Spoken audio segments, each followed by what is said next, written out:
Life must be difficult for those on the periphery of WWE TV. Forget the whole living the dream and getting paid huge amounts of money part of it all, because that stuff surely fades into the background when faced with Sisyphean struggle on the creative front. In fact, pushing a massive boulder up a never-ending hill may just be more enjoyable than pitching ideas to the bloody WWE creative team. I'm Adam Wilborn from What Culture, and these are 10 recent wrestler pitches WWE turned down. Number 10. Chelsea Green, a modern-day Disco Inferno. No, Chelsea Green didn't pitch a gimmick where she played a 21st century version of Disco Inferno. Should she have? Well, that's beside the point. But where to begin with this one? A run as Mrs. Dominic Mysterio would have been mighty interesting. Among Chelsea's other ideas was the concept of a sexy nun alongside Seth Rollins, and she also proposed becoming the third member of the Iconics, complete with fake Australian accent. She pitched to be aligned with Dolph Ziggler and Robert Roode, as well as with John Morrison and The Miz, although she admits that she was getting pretty desperate by that point. What was wrong with the original Hot Mess? Nothing. Absolutely nothing. Number 9. Sami Zayn versus X-PAC. For many long-time followers of the promotion, the best match in Chikara history was a singles bout between El Generico and the 1-2-3 Kid on Night 3 of the 2011 King of Trios. Everyone knew that Generico was elite at that point, but even the biggest X-PAC fans had long given up on Sean Waltman as an in-ring force. Somehow, the former D-Generation X and NWO man rolled back the years, and the two put on a genuine clinic, capturing lightning in a bottle in one of the year's great pro wrestling matches. How would that match look in 2022? Well, we'll likely never know, but Sami Zayn recently revealed that he pitched the idea of Zayn versus X-PAC to the creative team in 2019. The match would have taken place at SummerSlam, but was sadly shot down, much to the chagrin of pro wrestling enthusiasts all over the world. You'd think that Vince would be all in on it, what with X-PAC being an Attitude Era guy. Well, what about the Attitude Era? But there we go. Number 8. Tyson Kidd's Royal Rumble send-off. Tyson Kidd will never wrestle on TV again. Fans across the world have kind of come to accept this by now. No matter the hope provided by the miracle returns of stars like Daniel Bryan and Edge, Kidd's injury, suffered in a 2015 match against Samoa Joe, was a different beast entirely. The sort of experience that people rarely survive, let alone return from. Kidd will go down in history as one of WWE's great technicians and a sorely missed presence in between the ropes. The former multi-time tag team champion came close to a one-off appearance at the Royal Rumble a few years back, an appearance that would have allowed the now producer to say goodbye to the fans in a more meaningful sort of way. The decision sadly was rejected, although for obvious reasons. Yes, a battle royal allows for participation without getting physical, but it also happens to be in a match in which there are more bodies flying around than normal. The risk was just too great. Kidd is missed, that goes without saying, but given a choice between a one-off Rumble appearance and him being,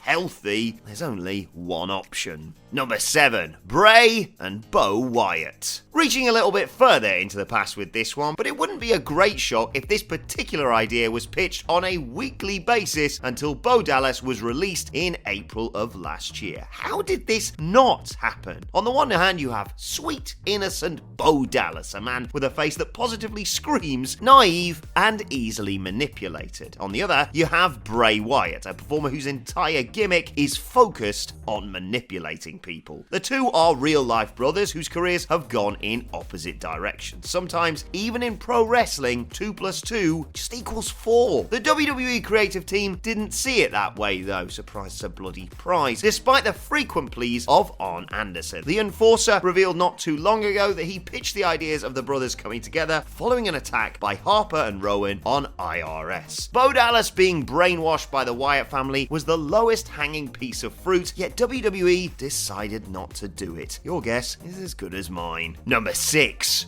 Dark Liv Morgan. What is it with the modern obsession with, spooky dark things? You know, characters that have demons, incredibly gifted people struggling with existential crises, that sort of thing. Still, a dark version of Liv Morgan likely would have been better than whatever we got on the last Raw of 2019. Before Morgan returned to ruin Lashley and Lana's wedding, the Riot Squad star pitched a darker version of herself to WWE Creative, to no avail. Liv's inspiration for such a character came from her own personal experiences growing up, and she wanted to use the character to express suppressed emotions, showing a different side of Liv in the process. Instead, we got anonymous Liv professing her love for Lana for about a week or two. Jolly good. Number 5. FTRKO.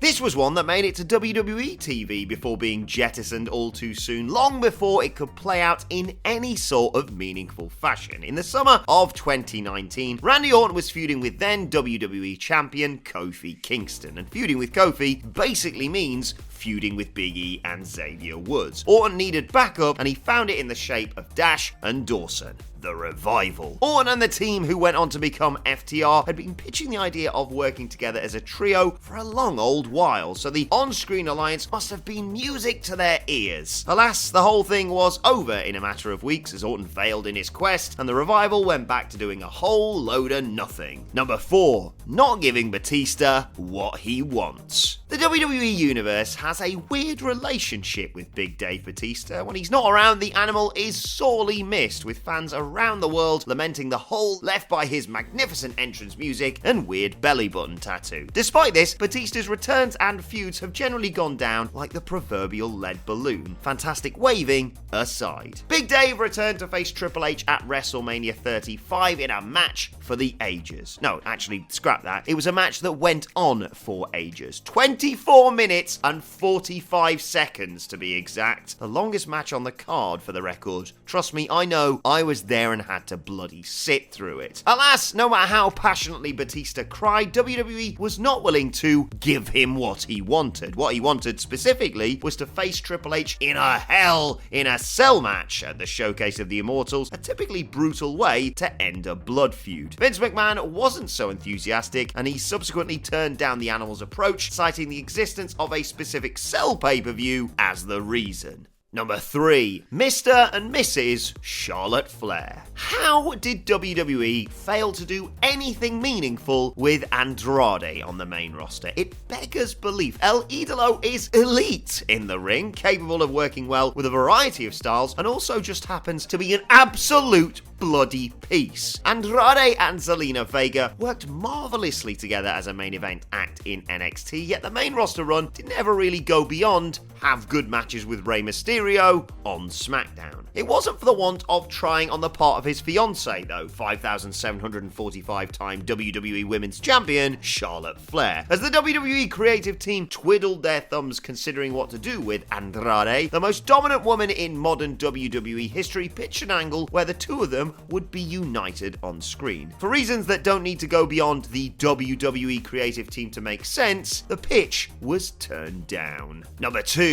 Becky Lynch in the maternity ward. For many fans of a certain age, myself included, Stone Cold Steve Austin attacking Vince McMahon in the hospital was the absolute pinnacle of the Attitude Era. Much of that era, let's just say, hasn't aged well, but Austin's attack on a prone Vince is every bit as magnificent today as it was back in 1998. Recreating that magic is impossible, but Stephanie McMahon revealed recently that there was almost a modern version of the famous segment. During her pregnancy, Becky Lynch pitched the idea that someone would attack her in the maternity ward. Unsurprisingly, the idea was rejected. The optics of a pregnant woman being attacked from behind aren't great, are they? Number 1. Mickie's real women's revolution. Much has been written about the controversy surrounding Mickie James and her release. It was James who revealed to the world how WWE deals with its released superstars, and Trashbag Gate will reverberate around the wrestling world for years to come. It is a disrespectful way to treat a rookie, let alone a veteran and icon who will eventually find her name in the WWE Hall of Fame. Mickie's pitch pitch for an all-female TV show was shot down by WWE Creative, ostensibly because women's wrestling doesn't make money. Brave words, whoever said that, although you could also say they were very stupid words. Women's wrestling doesn't make money? Bollocks. Keep in mind, this is a company that has never been quiet about its dislike for junior heavyweight wrestling, and yet 205 Live exists. There is absolutely no reason for WWE to not have an all-female show at this point. Alas, Mickey's idea, as I said, was shot down. And that's our list. Did we miss any out? Let us know in the comment section below, and don't forget to like, share, and subscribe. And subscribe to What Culture Wrestling, wherever you get your podcasts from, for daily wrestling podcasts. Plus, you can let us know your thoughts on Twitter, at WhatCultureWWE, where you can also find me, at Adam Wilborn. Thanks for watching. I've been Adam from What Culture, and I'll see you soon.